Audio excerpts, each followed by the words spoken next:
for air, he'd thrown her sword into the dirt by her side and said that survival was no milestone to be celebrated. Everyone was expected to accomplish at least that much. If she wanted recognition for something, she should train harder, and on the day she could take him down in a fight, he would let her hunt on her own. That was all the recognition she should ever need. She hadn't brought it up again. Greta wasn't even sure why she continued to keep track. Last year, for her 16th birthday, instead of a pool party with all her friends, she'd been stalking a ghoul through the brimstone caves.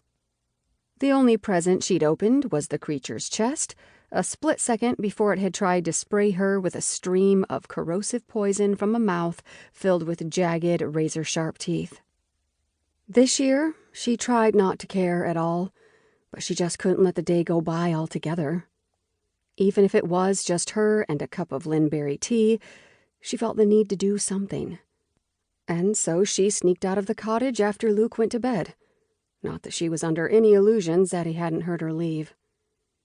She climbed the front steps of the tavern and opened the door. The first thing she noticed was the heat. So many bodies, combined with a roaring fire and a large hearth, made for a wave that billowed toward the door and smacked her in the face. She paused at the threshold to absorb the blast and survey the scene. She knew better than to enter an enclosed space without determining what potential dangers lay in wait. The tavern was packed with the usual suspects, mostly of goblin origin, but Madra's was a species-neutral public house. A lone ogre sat at the bar a few stools away from a group of rowdy gnomes.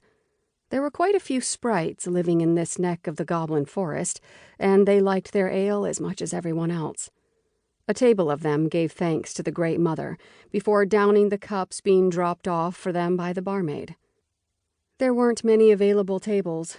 The one she would have chosen, farthest away from the door against the wall so that she wouldn't have to put anyone at her back, was taken by a goblin boy who couldn't be much older than she was despite his massive size. Her heart sped up faster than the last time she'd faced a pack of gnomes. The boy had broad shoulders and arresting features, noticeable from all the way across the room. She would have thought the earth and fire sprites would be crawling all over him, desperate for a little action, but he was alone. A few of Madra's customers turned to see why the front door was still open, letting out all the precious heat. She quickly stepped all the way inside and closed the door.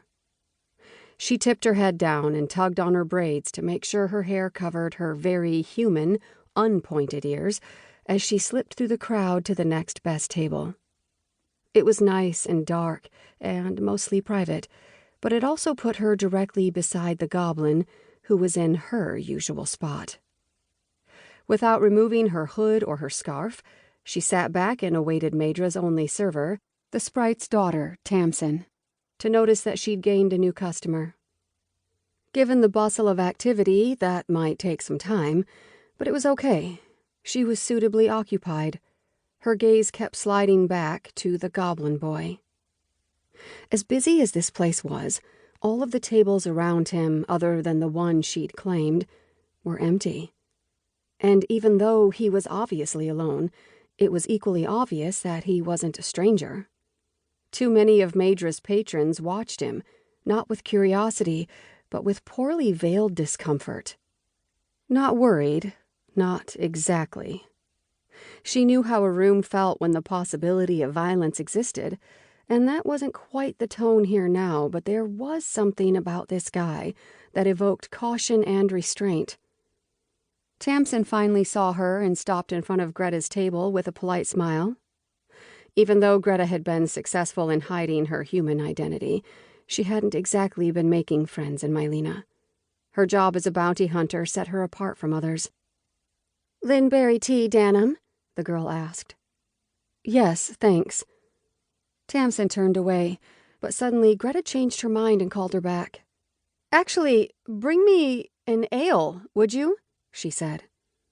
It was her birthday after all, and if this was the only way for her to celebrate it, then so be it. She might not have been considered legal back home, but in Mylena there were no such restrictions. She was old enough